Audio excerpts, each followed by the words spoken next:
Hello everybody, this is Professor Hill, and this is a short video for our class, Introduction to Ethics 2306, here at St. Philip's College. We're taking an online ethics class. This is week number 3, and we're up to chapter 2, now that it is Wednesday, the 31st of January, 2018. And we've been talking about chapter 2, which is titled Subjectivism, Relativism, and Emotivism. And I mentioned yesterday that there's actually 4 different things that he talks about in this chapter, the last one also being objectivism. And I talked about how those 4 key concepts from this chapter are outlined in that small little quick review box, and he gives a definition of each one. And today I want to push down. We talked yesterday about objectivism, which he said, look, it's the view that some moral principles are valid for everybody. So it doesn't matter where you are, whether it was 100 years ago or in the future, everywhere, all the time, there are some rules that apply to everybody, some moral principles. And that these objective moral standards are discoverable to human beings. And some things will always be right, and some things will always be wrong according to these moral principles. Now, I want to push into the next 3, the title of the book, because they're related in terms of being a foundation or a source of authority for moral principles. Other than these objective principles, that's the first thing. And then the next thing he just says is that for cultural relativism, this is simply the view that an action is morally right if one's culture approves of it. So the source of authority is the culture. That's the determining factor. The next one is subjective relativism, which is the source of authority is just an individual, each person. It's the view that an action is morally right if one approves of it, if you approve of it. So it's an individual level. And the last thing is emotivism. And this is, he says, the view that there actually is no right and wrong. Moral utterances are neither true nor false. And what's happening here is he's saying that, look, the source, the standard for determining right and wrong, good and bad, is either, first of all, it's nothing, there is no good and bad, right and wrong, or it's the person, the society, or some universal standard. And so what I want us to do is, I spent some time talking yesterday about the objectivism. And I wanted to talk today about cultural relativism, this view that it's society by society, culture by culture, that is the source of our beliefs about good and bad, right and wrong. And listen, this is what I did. I went onto YouTube. Oh my God, it was a nightmare. Okay. I went looking for videos about cultural relativism. And I can tell you, it's just a train wreck. There are lots of videos, and they're just terrible. I was shocked how many bad videos there are. But I was trying to find something which might be good and helpful and useful. And I looked and looked and looked and wasted a whole lot of time because there's just a lot of really, really bad ones out there. The problem is our textbook isn't much better. The book, as I mentioned briefly yesterday when I kind of previewed it, I said I believe that he creates a straw man and then attacks it. That's a philosophical way of saying that there's this concept, cultural relativism.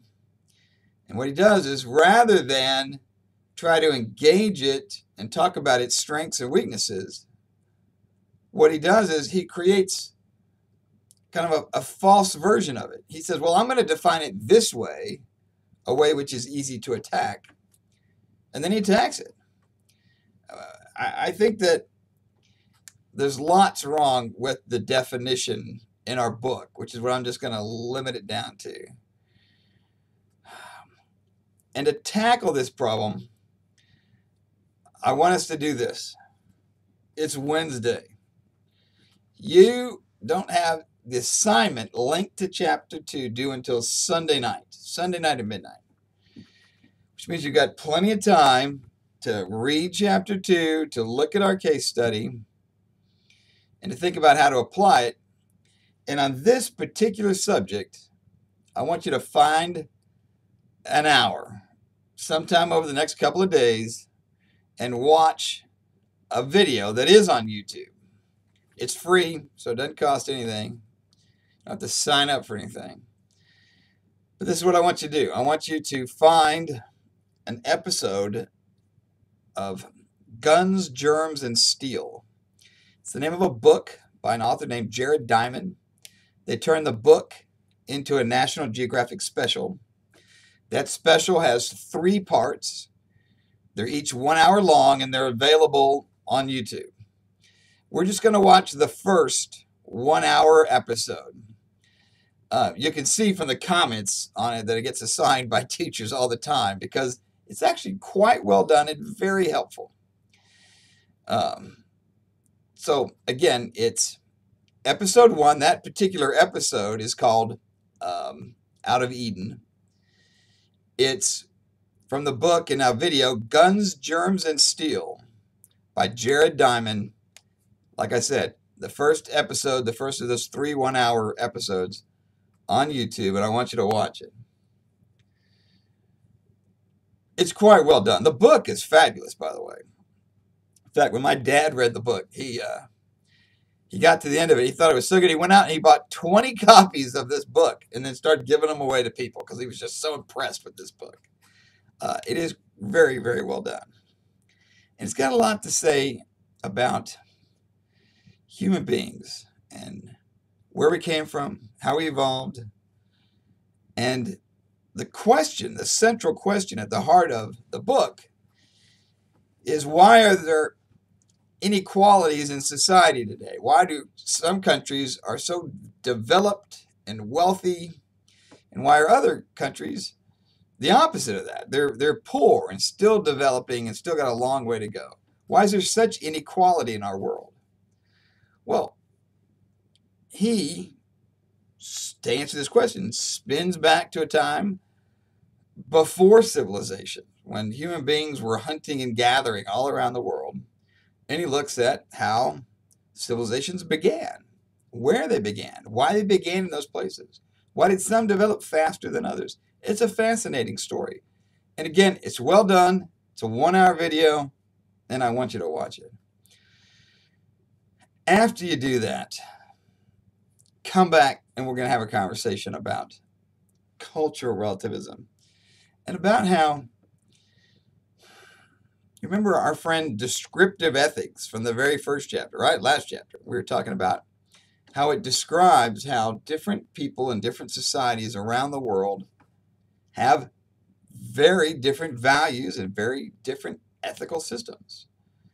Well, Guns, Germs, and Steel explains how and why we ended up with such differences between cultures. Not just the fact that there's some are, have more wealth than others, but why they all have different languages, different ways of doing things, different religions, and different ethical values. That's a helpful and necessary starting place before we could get it. Because what you'll see right away is part of the straw man argument, the misrepresentation that you see in our textbook, and God knows in these YouTube, is that they're going to confuse this concept of moral relativism with cultural relativism. And they want to attack the things which are rightly wrong with moral relativism by kind of dragging it over and saying it's really attributing those problems to cultural relativism. Anyway, I'll pick up on some more of that. But I want to stop here because I do want you to spend some time, like I said, find an hour. I don't care when, but in the next couple of days, like I said, it's Wednesday, today, tomorrow, Friday, Saturday, sometime. find an hour, watch Guns, Germs, and Steel, Episode 1, Out of Eden, on YouTube. And then we'll come back and have this conversation again. It turns out, just so you know, in the face-to-face classes, I carve time out of the classes to watch that video. And then the next class to follow up on it in great detail about the lessons of it. It's a terribly important story that's relevant to our conversation about ethics. So let me leave you there. We'll come back to this tomorrow and the next day. But find an hour. Guns, Germs, and Steel. Take care. Bye-bye.